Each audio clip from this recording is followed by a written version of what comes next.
Adding a chat widget to your website in GoHighLevel allows you to engage visitors in real time, increasing lead generation and customer support efficiency. Here's how to add the chat widget. Log into GoHighLevel. Sign into your GoHighLevel account and navigate to the agency view.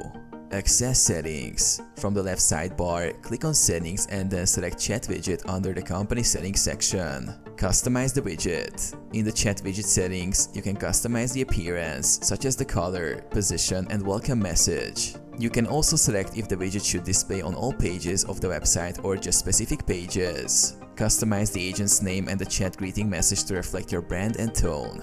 Enable live chat. Ensure the live chat is enabled. You can also set up automated responses or create triggers to initiate a chat based on specific actions. Get the embed code. After customizing the widget, click Save and then click on Copy Embed Code.